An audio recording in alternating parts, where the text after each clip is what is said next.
During apartheid in South Africa, 1948 to 1994, the Afrikaner-led government implemented a legal system of racial segregation that privileged white South Africans, especially Afrikanners, at the expense of the black majority and other racial groups. However, after the end of apartheid, some Afrikanners and other white South Africans began to view post-apartheid race-based laws and policies as unfair or discriminatory toward them. Here are the main race-related laws or policies in post-apartheid South Africa that some Afrikanners have considered unfair. 1. Affirmative action. What it is: a policy to promote employment and advancement of historically disadvantaged groups, mainly black South Africans, coloreds, and Indians. Why some Afrikanners oppose it? They argue it creates reverse discrimination, making it harder for young white South Africans, especially Afrikanners, to get jobs in government or certain private sectors. 2. Black economic empowerment, B, and broad-based B, BBB. What it is: economic policies designed to redress the inequalities created by apartheid by giving black South Africans greater access to the economy. Impact on Afrikanners. Some Afrikanners feel excluded from economic opportunities, especially in business and procurement, due to requirements that favor black-owned companies or partners. 3. Quota systems in education and sports.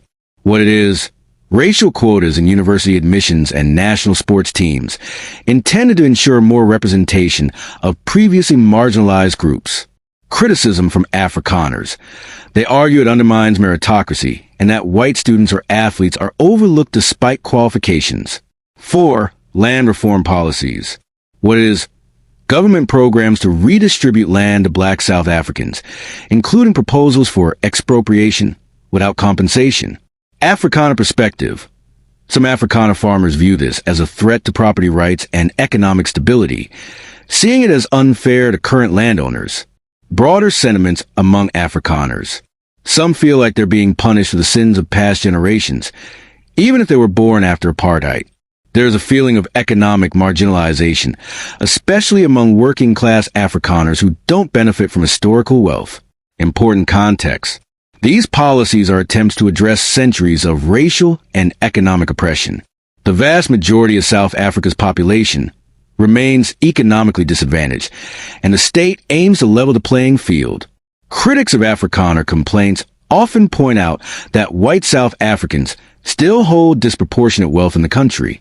As of May 2025, South Africa has enacted 317 race-based laws since the establishment of the Union in 1910. Of these, 117 laws were passed after 1994, when the African National Congress, ANC, assumed power, and 142 remain operative today. These laws continue to make race a legally relevant factor in various aspects of South African life, including employment, education, land ownership, and business. Critics, such as the Institute of Race Relations, IRR, and AfriForum, argue that these laws perpetuate racial classification and discrimination, despite the constitutional commitment to non-racialism.